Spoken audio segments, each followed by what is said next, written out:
Welcome to the Veterans Growing America podcast. I am one of your co-hosts, Coach R.L. Simmons. I am here with my illustrious co-host, Donnell Johns. We have another special guest today. Honored to welcome David Vardeman. He's the former Senior Vice President and Department Head of Not-for-Profit and Global Business Development at Capital Bank. David is a respected banking leader, nonprofit advocate, veteran supporter, and a mentor who has dedicated his career to helping others succeed. Through his work in the community development, financial literacy, youth leadership, he has helped countless nonprofits, veterans, and young people build stronger futures.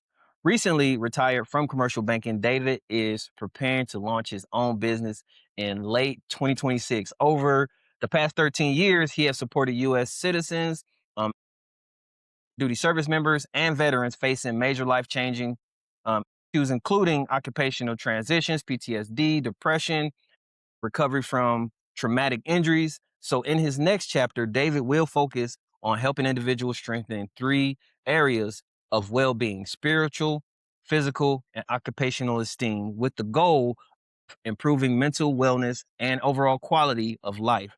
David, welcome to the show, sir.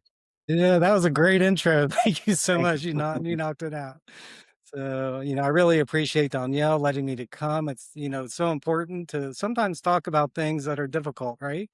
And if we don't, then we can't just brush everything under the rug and always be talking about the easy things, life and the Holy Spirit demands us to address the issues that are causing pain to other individuals, both mental and physical. So I'm here to have an open conversation. Hopefully we'll go and grow, like Danielle says, and have a great time, but also have some meaningful thoughts, at the end of how you can make a positive impact to our nation and our military community. So thank you both. Yeah. No, thank you, David, for being here. It's an honor to have you as such a great supporter of Veterans Growing America, and then also our nonprofit, our 501(c)(3) Veterans Growing Inc.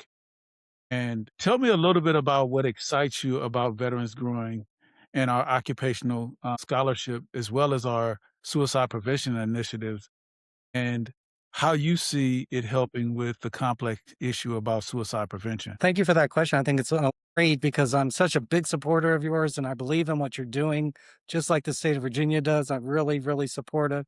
Occupational esteem leads to mental strength and it leads to mental resilience. And over the last 13 years, these critical esteems of an individual, I really started focusing in, like the coach said, occupational, spiritual, and physical. They're all equal based on where an individual is at the time of their lives. So Danielle might be occupational. I'm definitely physical right now. and then the coach could be saying, I need to work on my spirituality, right? So we all are different in terms of where we are at a certain point of life. And what you're doing is allowing the opportunity to create pride in one's effort. And I can't think of anything better than that. It creates hope for a better tomorrow and can be critical catalyst toward healing and an excitement. And what does that do, Danielle? It helps the people that you are helping find their North Star. And I cannot think of anything more important than that. I cannot think of engaging and like giving a person an opportunity to improve their occupational esteem and move forward, because that could be the catalyst to save their life. It may not be save their life, it might save their kids that are seeing the struggles at home and give them stronger esteem. We don't know how far the layers will go down, but know that your efforts are being impacting positively to the people that you're helping. And so does that get me excited? Anything involving occupational esteem and the people in the community that are not talking about it, but are doing it, really make a huge difference to me. So thank you so much. And that's what gets me excited. And so I can ask you, what expand on that a little bit about some of the work you're doing, because I can't articulate it as well as you. No, So I'm going to turn it back over to you. no, thank you. Thank you so much. It's funny that you asked me that question back because I just left a grand opening for one of the 5 people that we had in our incubator. And what makes this story a little bit special is this individual, moved to Virginia, had no friends, knew one person while she was here, and now, we just left her grand opening where she had a community of people that came there to support her. She won, the pitch competition and opened up her own space. So when she told her Oh, story good. this evening, it was all about the struggles that she went through and how she had a community like Veterans Growing America to help her move forward in life. And so there's thousands of those stories, when it comes to Veterans Growing America, because the individuals come and they see what we're doing and they get hope and then they want to be a part of a community, like Coach R.L., he just retired from the military. And with that retirement, Mhm. he has to find his new identity, his new purpose. Luckily, he's been a part of the VGA community for a couple years now, and now he has not only me, but all of the people that we have in the Veterans Growing America community that has his back. And so now Mhm. he has and we have a community that amplifies the voice of so many individuals that are within our community. And it reminds us, you know, of the good parts that we had when we served.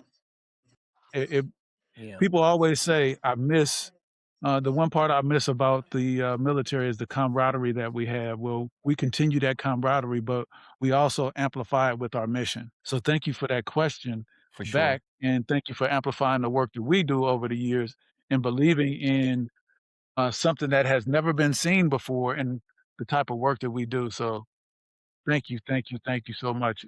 Right, and every soul is so equally important, and we have to like really address and look at each person's potential and say, go for it and, try to meet your potential, try to figure out what is important to you and what makes you happy, right? That is our job to be in support of the individual. Ultimately, the Yeah, individual, yes, must have to make the decisions, but having the support that you're providing makes it a lot easier than somebody just trying to figure it out on their own and not feeling like there's a community to help them. So you're creating that community, and that is what's making the difference to so many people's lives. And I just guarantee you that is being recognized, by powers that you may not understand or we may not understand. But just know that never think that people are not watching or different entity in terms of our spirituality is not helping you along the way. So that I can just feel it. I Mm. just feel all the positive energy. Yeah. So just know that we are here to help you now and into the future. Yeah. thank you. Because we believe in your mission. I love that. But David, I got a question. So you have experienced so much in your 13 years regarding in the area of side prevention. Do you have one or two incidents that really stick out in terms of global importance? I do have a story I'd like to share with you, and this will be the longest stretch I speak. So just hang in there, guys. But there is an ending. But it's a really important speech because it talks about two wounded warrior sailors of the year collected by the United States Navy and the United States Coast Guard. So there are about 10,000 active duty individuals or recently discharged medically individuals within the different hospitals throughout our nation. And I was in charge of running the Wounded Warrior Sailor of the Year luncheon, which would honor the one individual out of the 10,000 in the hospitals that was considered to meet the highest standard of positive recovery, morale, helping other individuals that are also injured, showing great character, everything positive in your military manual they were doing, but doing in a position where they were either violently injured, burn victim, post-traumatic stress disorder, brain trauma, or terminally ill. Okay. So this person was rising above whatever challenge they had. So I wanted to tell you a story about two of them. And first one, I was in charge of this for 10 years, the luncheon. Okay. And so the first story happened within the first 3 years. I'm not positive what year it happened, but this individual was probably the most decorated individual I've ever seen. And I've been in the field for 13 years and seeing a lot of different individuals. Okay. And outside of a four-star admiral, I've never seen so many medals on a chest. And he was a Navy SEAL, active duty, special op individual that saw a lot of combat in both Afghanistan and Iraq. And he was selected by our board of individuals, of admirals, military nurses at the highest level, and then me, of course, on the board. So we had this group that would and we selected this individual. This individual was suffering from post-traumatic stress disorder, and also some injuries occurred in combat, but not severe enough in terms of visual, or he did not have any major surgeries that I was aware of. But he was a brilliant combat goer. But at the event, it's held at the Army Navy Country Club. And so it's a beautiful venue, it's a beautiful setting, and it's extremely military friendly. And we have about 200 guests that come and honor this one individual. And he usually, when the families would come, they would come with an entire family. And that's very common. Okay. And, but this individual only came with his sister. It was sort of the first thing I saw, but you don't think much of that, right? And when it was his time to speak, I've heard over the last 13 years, and I did the math, over 8,000 speeches. And his speech was the very best speech I've ever heard at an event in my life. The president of my company, 2.5 weeks later, when I had my meeting with him, stated, "You could have heard a pin drop." But I was a little concerned with him after the event because he was very, very distant. Like, he didn't want to talk to anyone. He barely wanted to talk to me, even though I ran the event and it was all beautiful. And I just wanted to congratulate, not necessarily congratulate, but give him my best well wishes. That was very difficult. And then after, he went to the other wounded warriors in the room and was overly, in my opinion, overly emotional, with them in terms of his response to seeing them and just his interaction. But who am I, right, Danielle? This is the sailor of the year. This is the 1 out of 10,000. This is the person that the Navy and the Coast Guard put at the very highest level of honor and respect. And so I pretty much let it all go, and then I continued on. And a year later, I do a lot of marathons. I was doing my last marathon that I did. I'm gonna try to do one in January, but I was doing training, and I was running, and you have to take your cell phone. The only time I ever take my cell phone is when I marathon train, because you can go way out, okay? And if you sprain an ankle or you fall down with dehydration, you're by yourself somewhere in the boonies, right? So I had my phone with me, but I got a call, and it was in the beginning of the run, so I was only at where the Kennedy Center is on Rock Creek Park, and the Memorial Bridge is right in front of it. And so I was running along that, and the phone went off, and it's a day before my next wounded warrior of the year luncheon. So this is a day before. I'm just doing a quick training run a day before, and I'm just getting it in because you have to marathon train, and I was doing the Marine Corps there, and it's in the end of November, and I had to be, so I was training in that time. And so I got a call. It's a 3-star admiral that's the chairman of the board of the organization foundation I was on. He calls me, and he basically says, "Are you okay?" And I said, "I'm fine." And he said, "Well, are you doing anything?" I said, "I'm running." He said, "Well, why don't you stop for a second?" And a day before the the next Wounded Warrior of the Year that I had to run the next day, he told me that this amazing sailor took steel to mouth, ended his pain, and ended his life, and committed suicide. Wow. So that was absolutely devastating to the board. It was devastating to me at that moment because this was the most brilliant speech I had ever heard, and I just felt an immense amount of loss, not only to his family, his sister, but also to the nation. And it really hit me hard. But I had to do a Sailor of the Year award the next day. Okay. So I didn't, and that individual had lost both his legs and an arm in a violent injury, in combat. So I had to be on, and I had to sort of just not forget about what just occurred, but I had to continue on my work. At that time, the board, just so you know, after this whole thing went down and everything, the board would never nominate another PTSD individual again. Okay. So you cannot tell me that it doesn't affect people. These are all admirals, medical nurses, myself, and they really did not want to go and have this experience again. And studies show that only 33% out of 100, if an individual commits suicide in their platoon or their division, will recommend military service to their children. Okay. So this what was happening, what I saw was happening also follows the statistics of what people do, right? So that was really, really hard, but I just continued on.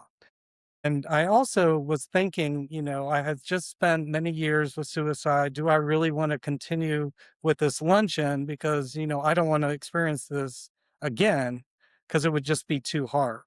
But I said no, and it wasn't me saying no. And this is where a little spirituality, or you can say the universe insisted me to go forward, or you can say the Holy Spirit insisted me to go forward. I will just use the Holy Spirit because that fits my knowledge of what I think it was.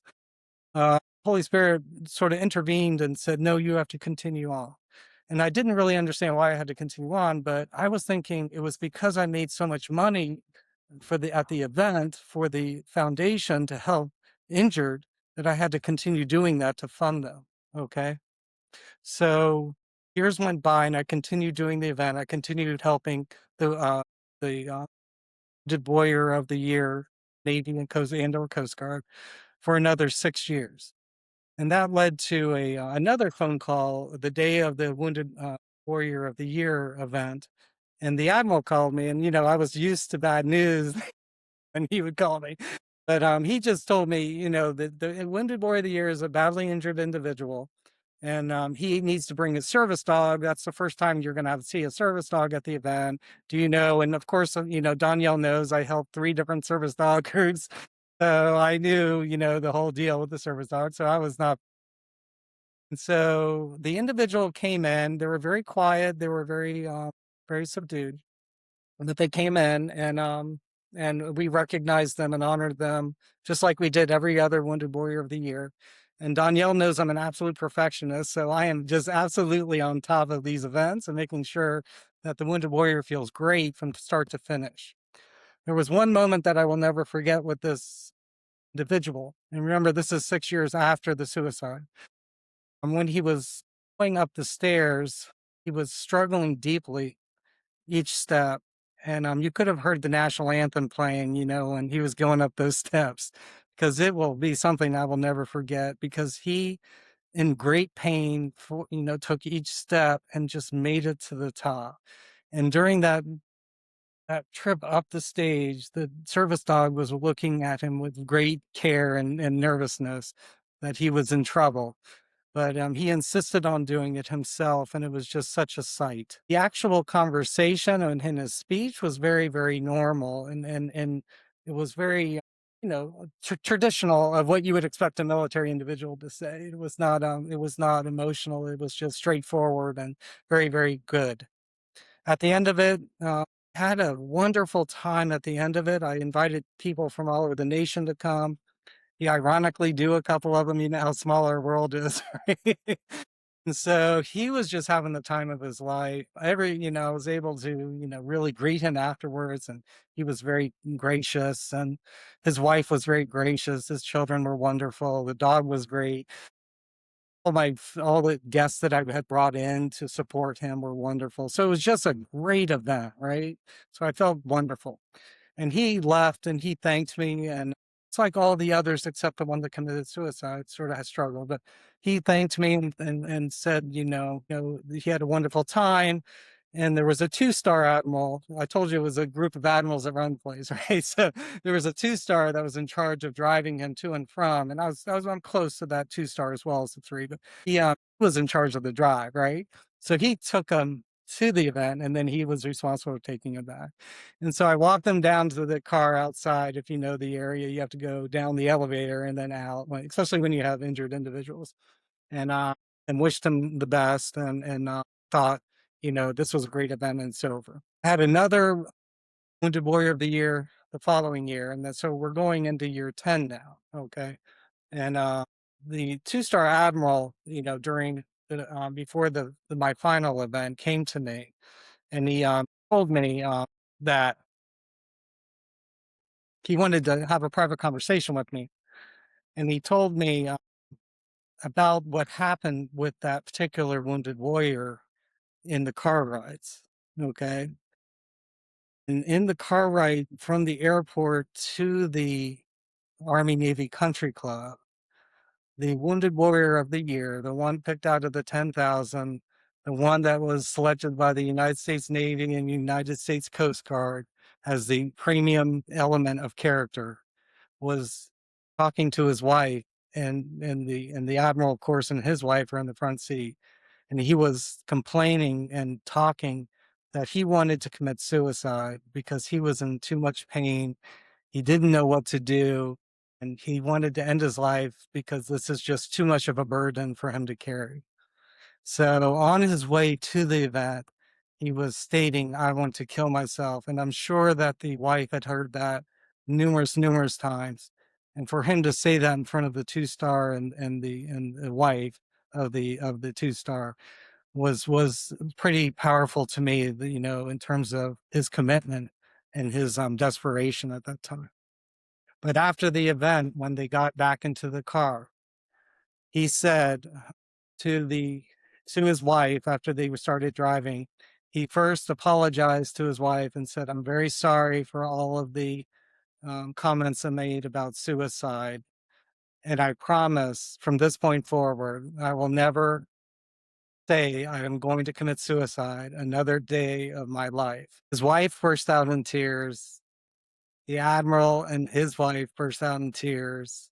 They were not crying in sorrow, but they were crying with tears of hope. U.S. veteran saved, a military family saved, hope for a better tomorrow begun. My burden, uh, committed, commanded by the Holy Spirit, had finally been lifted off my shoulders. So there's no question in my mind that the Holy Spirit needed me to be doing what I was doing because of that incident and saving that particular family. That is what I believe because I really didn't have any reason to continue on. But the Holy Spirit demanded that I do that so that this family would survive, this family would live. And I did had no idea what the journey was, but that gave me clarification that I had fulfilled my burden that was demanded of me for this particular task. So circling back, I just want to state that if you feel that you are doing something bigger than yourself, if think you are doing something that is more important than your own happiness or what you want or what you think you need or etc. If you're being commanded to do something on the benefit of others, there is a purpose beyond your understanding of why you're doing it, but it will be made clear to you when it is appropriate.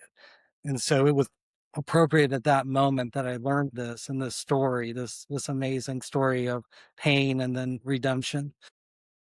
And that I hope that resonates with all of you that are in the fight of trying to help people, have a better tomorrow and find their North Star. Because if that person stated, I have purpose now. And that is the ultimate gift beyond any amount of money you can ever get to save a life. With that, I'd like to turn it back to you. I know that I told you, Donnell, after the story, you might have to take a deep breath, but it's powerful stuff. I just want to make sure that this is serious. This is life and death. This is suicide one day, suicide not one day. And it's our job to do our very best to have moments where we can make a really positive difference for a military family. Saving one military family is a microcosm to what we can do to the entire nation. Wow. I'm giving it back to you. Yeah, wow. I mean, I'm really trying to unpack the story because, in one hand, you know, you have 2 individuals that are being recognized at the highest level of their branch of service, but at the same time, nobody knows what's going on internally with those individuals. True. Very true. And That's very true. That's very true.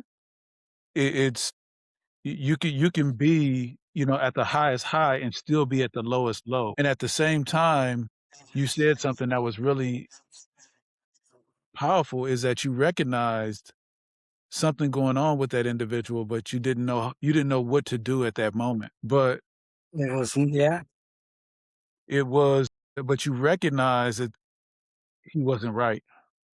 And oftentimes, people let you know where they are without letting you know where they are by their actions. And then as veterans, in the Army, we say selfless service. We put ourselves in harm's way because of, our values, which one of them is loyalty, duty, respect, selfless service, honor, integrity, and personal courage. But there's one I think my favorite is loyalty. And loyalty is one that is given to other people in their time of need. You can't give loyalty to someone at the height of things. It's when they're down is when you have to be loyal to people. very true. And so, I just want to share this with our audience that please be mindful of how people act. And when they are not their best self, they're trying to tell you something without knowing how to articulate it themselves. And so, being in the position that I held in the military, I had to realize that when my people were at their lowest low and outside of who they were, I had to be my bigger self and not address it the way that I give them the energy that they gave me, but I had to give them love back. And there's so many people out there that need someone to support them at their lowest low, but they don't. They don't know how to do that. And so I want to thank you for sharing that story because people at their highest height can be also at their lowest low at the same time. And I'm glad that you continue to move forward and to be able to support things like that because you could also make a difference in the background just by being that light for them. So thank you for that. Well, yeah, I think what you're saying is so true because we don't know what's in individual mind, and that's what makes this issue of identification so difficult. Like, who would think that the person that both the Navy and the Coast Guard said have the highest level of character and resilience, not have that, right? So Yeah. I think that is where we cannot be arrogant and we cannot think that we have all the answers in terms of this particular issue because there's so many different dynamics of individuals' triggers. Everybody has their own individual triggers, and just to quickly finish that thought, there's study on women and suicide in the military because at one time women were outpacing men in suicide in the military. And of course, they did not see direct combat. So why were they committing suicide? And it was triggers from their childhood, in terms of abuse or other incidences that may have occurred that were re-triggered in the military. So this is a very complex issue and very serious issue. It has very very verticals of thought and reason behind them, and we'll continue that conversation as we go. But I just wanted to share that in terms of difficulty of identification. But there's benefits of all the different things, whether it's Danielle doing occupational or me doing the luncheon or someone else helping with just being a friend when the friend is needed. So Yeah. that all those things can save a life, and I endorse all of the activities, and not critical of any activity that may have and when I was more ignorant in the beginning may have thought was not helpful. So Yeah, so I've grown a lot in terms of this whole topic, and I don't think I could have helped that individual in the first one that because of the scene, the scenario, and the situation. And I maybe could well, I don't think there's any appropriate angle that I could have done for that one. But I did recognize it. I just didn't really understand it at that moment of my life and what the proper reaction should be. But again, I did not know the individual. I just met them for the first time, and it was yeah, just the behavior made me nervous. But uh, if you get that nervous feeling about something, then you can have the courage to at least ask the questions. But I really don't think a year later I had any could have had any impact at that. But regardless, I think the identifying it and then following up is something that you can learn over time and yeah, positive advocate toward the individuals that are important in your life. yeah. Hindsight is 2020. But let's talk a little bit about Yeah, uh, hindsight. yeah. I know you speak nationally, but in the year of 2024 and currently on suicide prevention in the US military and the US veteran community. So tell me a little bit about what information you go over with large audience, about 150 to 300 people. And when I'm talking to a large audience, they like to hear the history of my 10 to really 12. It's right now going on 13 years, and what has the military done? Because Danielle and I know, and that there was 21 a day in 2014. There's 21 a day in 2026. Okay, Robert Irvine, the famous chef and celebrity, he thinks it's more like 31 to 32. The VA is saying it's 19. I do not know if they're counting the active duty that are committing suicide within that figure. Because like I do so much work with the guard right now. The guard was telling me one base 4 individual commit suicide, and I couldn't wrap my head around that. Even now, after 13 years of working on this, somebody telling me 4 people commit suicide in a base, I have a hard time putting my head around that. And I'm sure you guys do too.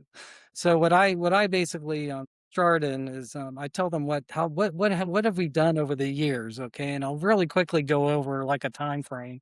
In 2014 when I started, really the only thing that we were doing was what you guys know as the buddy system. Right? So we were saying you guys need a buddy, and if the buddy's having trouble, then you got to help him out, right? And the buddy's got to come to either the buddy leader or one of his best friends or somebody who he trusts to get some help, right? That was it. That was the buddy system. And then we sort of shifted to awareness. And so you had celebrities like Danielle, you and I know the guy that does the 2,000 push-ups, right? So, and you had Robert Irvine getting involved at that point, and you had, Scott Davidson was doing work, in terms of Urbiz and all that. And so, and you had Gallows, and so the flag officers were coming around at that point in terms of trying to encourage the buddy system or awareness, and where they were sharing more. We were going more public at that time. You were seeing people on national television talk about it, right? And trying to get public awareness that you could start getting funded and funds into these not-for-profits that help this issue. So just a tremendous amount of money was flowing in to the different organizations dealing with suicide prevention and awareness efforts, in those years of like 2016 to about COVID timeframe, right? Then COVID hit, and when COVID hit, it made matters 10 times worse, right? But nobody talked about it because everybody's worried about getting sick, right? So there was sort of a big lag there, and I'm sure that wasn't helpful in the issue that we're talking about. Regardless, the isolation, et cetera, and everything that occurred during COVID. But then once the COVID lifted, the shifted toward before too, and during the awareness statement, but it didn't hit full blown until sort of after COVID, but that was very involved in 2018, 19. That was suicide bereavement of family members. We started recognizing that family members were becoming suicidal because their father committed suicide or the children were at risk, and there was we had to address the family pain equally to the national pain and the military pain of the platoon or military family they belonged to in terms of the American Legion Post or something that was going on at that time. So a lot of effort was starting to go into suicide bereavement for the family members, and it's still going on today as we speak. Medical issues started to take because we just got through COVID. So that's when the whole issue of fight and flight syndrome came up with the 2-year recovery of a veteran over an active duty individual service. You get all of this acid in your neck, okay, and it's caused by the stress of fight and flight you're in every single day. And so it takes a normal citizen like, if when I retired, it's taking me a year, it takes a veteran 2 years. But they wanted to speed that process up. So there was medical treatment for fight and flight syndrome that came through. So a huge element in after COVID for family therapy and a huge effort toward psychological individual help, medical help. So the medical community really came in. A tremendous amount of money was spent on all of these initiatives. And then recently, what's happened, maybe in 2023, 2024, you see more of a technology revolution where they can actually identify somebody in suicide metabolism mode in the 20 minutes before somebody commits suicide. Medically, they can do that now with a ring or wristband. But what's the issue, Daniel, with a wristband and a ring or coach? You got to have the person wearing it, right? So those initiatives were really exciting and fascinating when they were coming out, but but now the shift has gone towards going to the government with statistic evidence. And so groups like TAPS and groups like Blue Star Families are coming together. And, TAPS has 30,000 suicide families within their program. Blue Star did a study with 3,000. Now you have 30,000. So you can really make a difference in terms of why people are committing suicide, chronic pain, toxic leadership. There's the triggers of childhood. There are different ones that are higher up on the scale. Chronic pain and toxic leadership being very, very high. And so we're coming to the conclusion of statistically where we are right now. And in conjunction with that, 21 a day has gone on since 2014. Where are we now? We're circling back to where I started with the buddy system. Uh, has been pushed hard now in active duty, as well as buddy system and just awareness. And they did start using the chaplains in the United States Navy and Coast Guard and Marines to try to see if that element would, and that was initiated through the Coast Guard using Navy chaplains for mental resilience. So the term just has come about in 2024, 25, and now current. We don't call it suicide prevention, we call it mental resilience, but that's sort of the code word for suicide prevention. So that is sort of the journey I wanted to. That's somewhat what I go into a lot more detail in terms of who's doing what and who's getting the statistics and the different doctors working on it. But I wanted to share with you, that this is not something that hasn't been addressed. This is not something that we haven't spent millions, hundreds and billions of dollars to try to fix.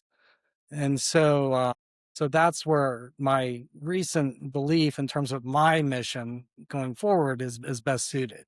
Okay, because I'm not a medical doctor, I'm not psychologist license. So where can I fit in terms of helping side of the VSO world, but still be in my lane where I'm not overstepping anything? And so that's my next mission.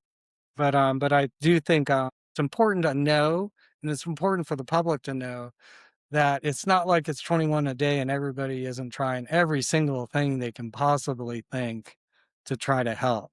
And but on the flip side of that, I can say I saved, and I know I've saved a lot of lives. I know that my starting the bereavement program for veterans in Montgomery County through Caring Matters hospice has saved tremendous amount of lives in terms of those people and family members suffering.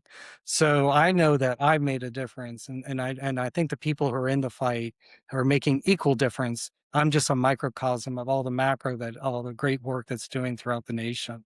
So it's not like we're just sitting around, crying about 21 a day. We're doing everything we can to bring that number down.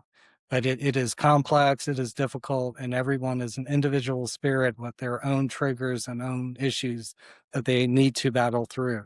And we need to, I don't, I get very frustrated because I see so much potential in each individual soul that I get so frustrated with not them not being able to see themselves. But if we have more people talking and encouraging people to see the good in each of their soul, I think we could save a lot more lives. So that's the direction I'm going now.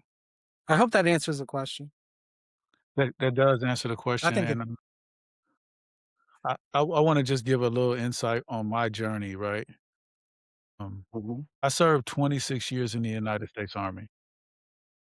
I joined in 1990, and I just kinda looked up the I can't even say the word statistics, but it was a lot less back when I joined, and I attribute that to the leadership and the leadership style. I had a big problem when we came out with the suicide program that the military had in the beginning. And the reason being is because we have this thing called psychological warfare. And with psychological warfare, the way it works is the more you repeat something to the enemy, the more that they start believing it. And so I was stationed in Korea back in 1994 and 1995. And while I was stationed in Korea, they had these big microphones facing North Korea. I don't know what the microphone said because I don't speak Korean, but I can tell based off of the energy that came off of those microphones that it wasn't good, right? Right. And but it repeated the same thing over and over and over again to these people where they bought into it. So the same thing is happening with PTSD, suicide, and homelessness, right? For our veteran community. It's not that we don't have those issues. It's just that these are human conditions, and we keep telling America that we have these conditions. Veterans have PTSD, veterans are suicidal, and veterans are homelessness. So it's a self-fulfilling prophecy that's going on with our community. So when we leave this and that's the only thing that we hear and we're within isolation, we become that because we don't hear anything else. So my mission with Veterans Growing America is the opposite. I wish I had the hoodie that I had a guy create for, but on the back of it, it says leaders, it says heroes, it says entrepreneurs, and it says human beings, right? And we got to let our people know that they fall within all of those statuses, and I'm going to hold them to that standard, right? And the leaders that I grew up with in the military, they held us accountable with love, right? When I got in trouble, I can tell you that I remember I used to be late to formation every day. But guess what? My NCO didn't write counseling statements. Guess what he did?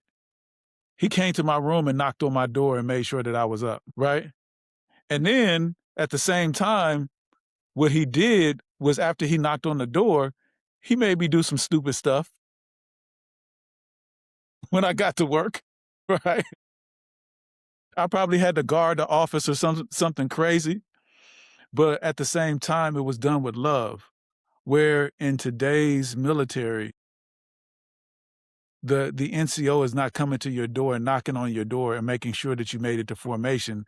They're writing you a counseling statement and instead of having your back, because when you make it to work, you're doing amazing things. And so I know why the suicide rate was down back then is because that was how society took care of each other inside the military and outside the military. There was a tough love. And so we need to get back to an unconditional tough love where we're holding people to their highest standard, but also understanding and realizing that they're human beings and realizing that they have fault and they're going to make mistakes and realizing that these people will one day fail and then we just got to pick them back up, dust them off and say, hey, you made a mistake, but continue to move forward because if I was treated like soldiers of today, I would not have made it to Command Sergeant Major. I would have not have been able to grow Veterans Growing America because of all of the mistakes that I made in my past. But I had leaders that cared about me and loved me no matter what I did. And I think that's important in today's society where we're we're caring for individuals at a different level. And it could be, that people are taking their authority in a different way. You're muted, David. I don't know how that happened, but it was probably good because I didn't have to talk over you at all. But yeah, I think what you were stating and is very, very valid, right? Uh, I'll just make two quick comments. The first one is that I deal with a small percentage of the military. Okay, there's this beautiful big military out there that I see every day, and all the wonderful veterans that I help that are not in crises mode. Okay, so Right. I deal with a very small percentage of people that are in crisis mode that need help. Okay, Yeah. but overall, I can tell you, like, the people are wonderful. They're energetic. They're great Americans, and they're the best of the best, right? So I enjoy all that work too that I do.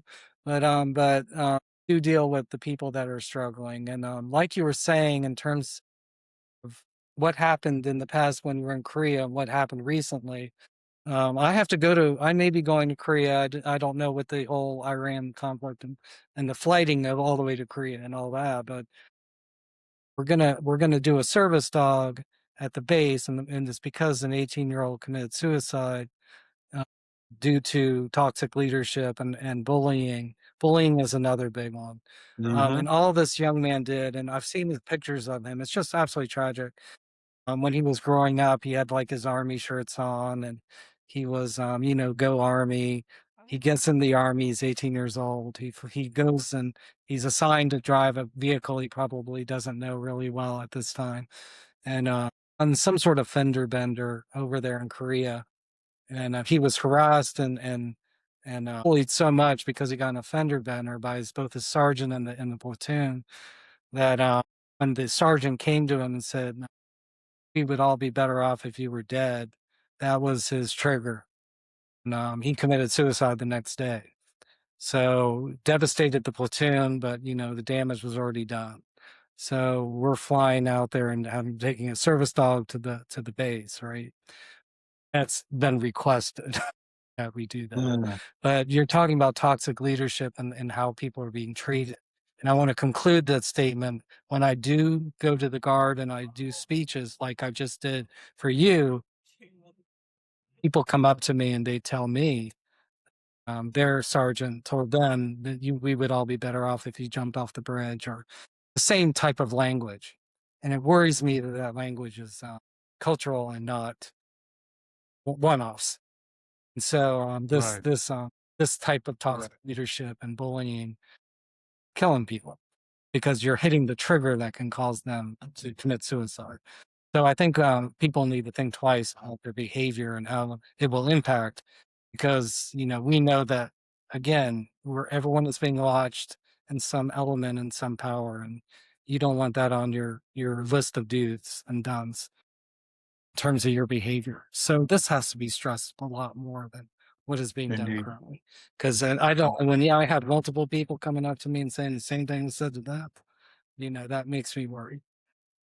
But that is a tragic real life incident that just occurred within the last 12 months. And when you said Korea, it happened in Korea, so just triggered my memory of that event. I hope that reinforces what you were saying in terms of where you were in 1990 and where we are currently. And I Indeed. think we can do better. But that requires a community to say it must get better. So Let's kind of stick on the topic with that your frustrations. What is there one Mhm. thing, or at least one thing that frustrated you that maybe the I say VSO, but the veteran service organization community or like well-intended individuals would say, and then does that still kind of frustrate you to this day? yeah, I think we were talking earlier about this, right? But I think yeah.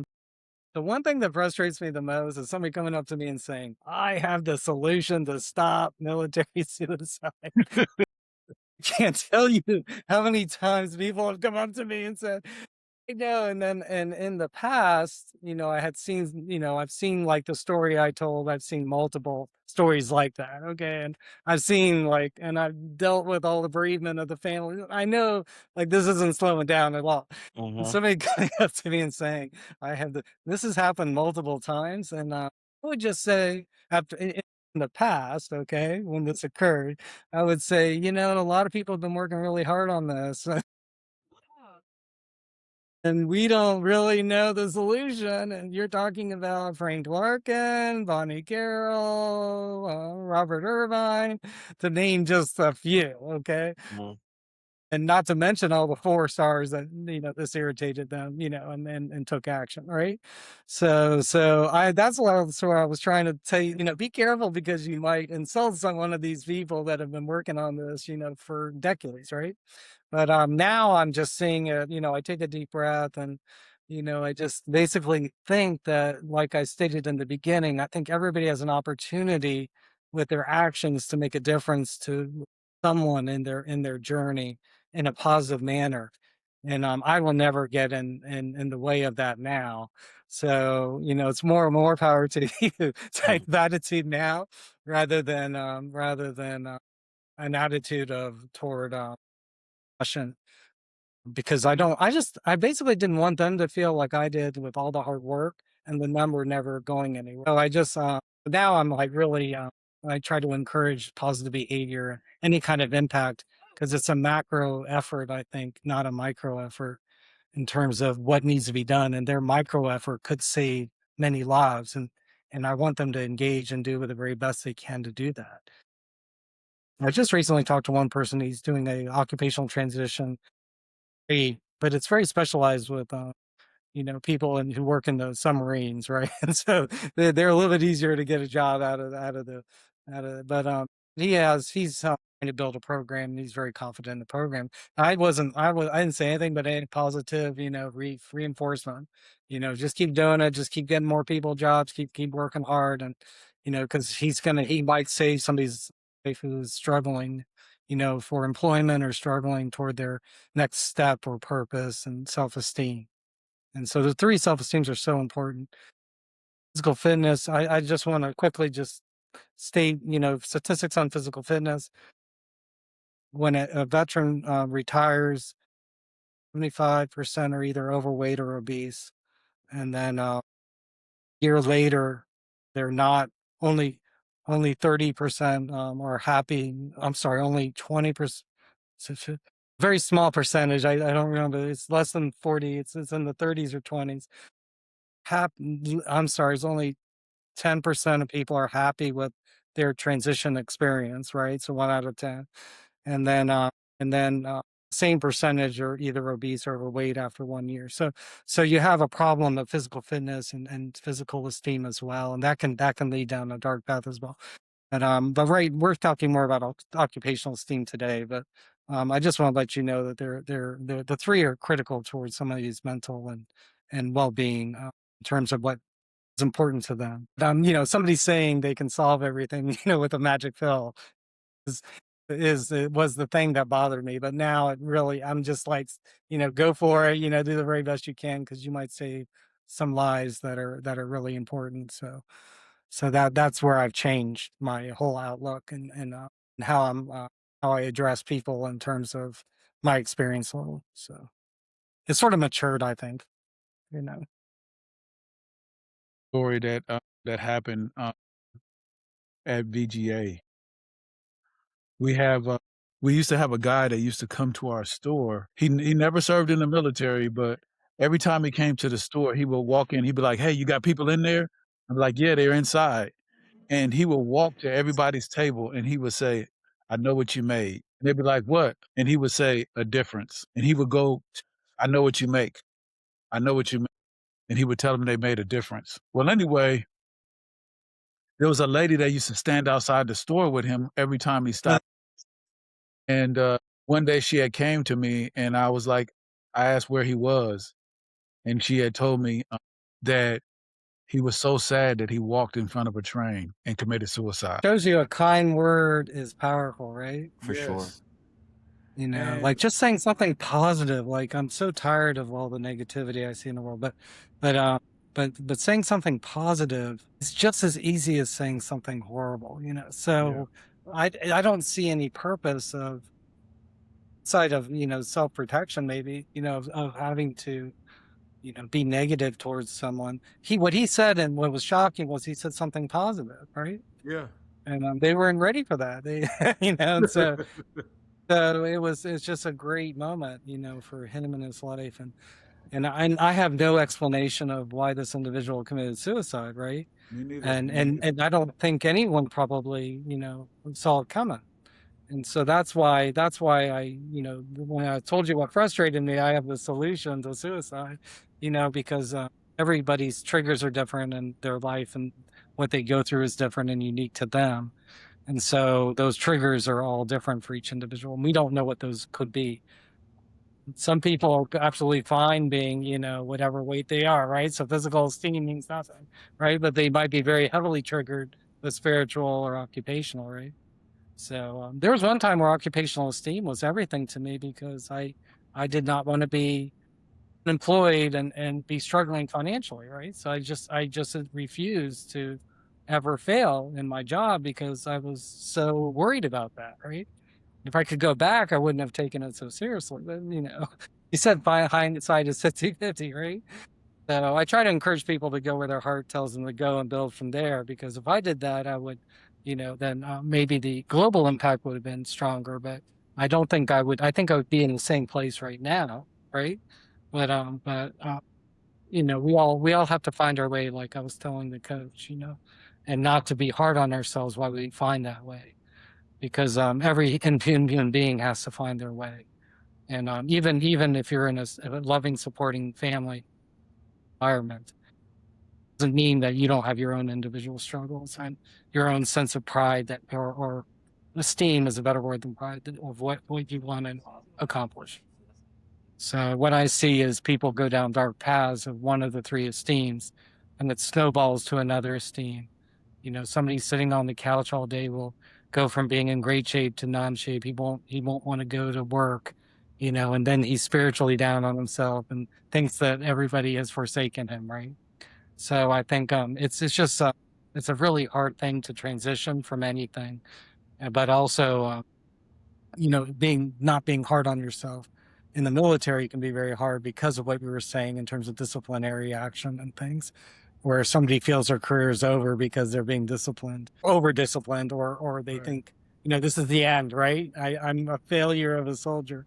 And that's just way too much pressure, man. I did so many crazy things as through my career that like the military probably would have smacked me around really good, right? So they should have that same break in terms of being young and being stupid and just finding your way, right? So I wish the military would be a little bit more lenient on certain behavior and mistakes, right? Because I don't know if that's toxic leadership. I don't know the whole bullying situation as well as you would know. So, but I just think take it too seriously. I think maybe in terms of the disciplinary action of normal behavior of an individual. So that's just that I do think is causing certain people to go down dark paths. And again, it's the minority, not the majority. But I'm helping the minority. So Yeah. Yeah. that's why the stories are so powerful and everything. But I don't think I do agree. It's trying to find the balance. I don't know how to find the balance of the right approach to such a serious issue. There's time and place for everything. So this time is the place to talk about the serious thing. But I don't think Danielle and I have known each other for over a decade. We never sat around talking about this ever, right? So this is not something you talk about every day and dwell on 24/7. Okay. Right. So don't think that I sit around and dwell on this 24/7. And Right. like I said, this is the very first time Danielle and I have ever sat down and I've helped share with him the depth of the different verticals I went down in terms of this issue. Because everything I said in terms of that timeline, I was deeply involved with all of it during that whole journey. And then where do I end up? Right back at the beginning. Right back at buddy system, right? So it's things that I went through that I didn't necessarily share with everyone. I would share with the people that I was working with on those particular issues. But I was blessed with doing so many different verticals, helping and assistance, that was just one major one that I was known for. Does that make sense, Danielle? Because occupational transition was just as strong as then, and then all the great support I do with the Navy League and the work I was doing with all the think tanks and General Petraeus, General Keane, General Dunford, all the stuff I was doing that had absolutely nothing to do with suicide. Okay, so don't think that I was just that was my own, but it's an important issue. It's only a few people I think can talk about it and not have that perspective that I don't know the answers. Most of the people coming on are going to talk about some program they did or involvement they're doing, and it's not going to look at the macro and the micro of all of this. And I can do that, and so that's sort of the benefit that I'm trying to give to you guys is not be judgmental about it, but just tell you what is going on. I think you understand, don't you? Yeah. And it's tough topic. It's one of the harder topics to go. Right. It's a micro. Yeah. So I'm dealing with the 1%, and then the 1% or the maybe 1% of the maybe 10%, maybe 10% of the who knows how many. I don't. Yeah, the 1% of the 1%. Yeah. Yeah. It was 17. It was it was 17% of veterans. 17 out of 100 are not happy after their first year of transition. So only 17 out of 100 are happy, and then at the end of that year, over 73% are either obese or overweight at the end of that. Okay, those are the statistics, and so if you can ignore it or you can address it, right? So I'm trying to address it before and let people know, like the coach, this is the norm. Do you want to be the norm, or do you want to work on one of the three esteems that are important to you, right? And so these are the things I'm trying to give information, to people so they can make their own decisions based on what we're seeing in the field, literally seeing in the field. It's over. And my final statement that I wanted to tell you is basically what have I learned, or what do I know, after these 12 years with regards to this topic.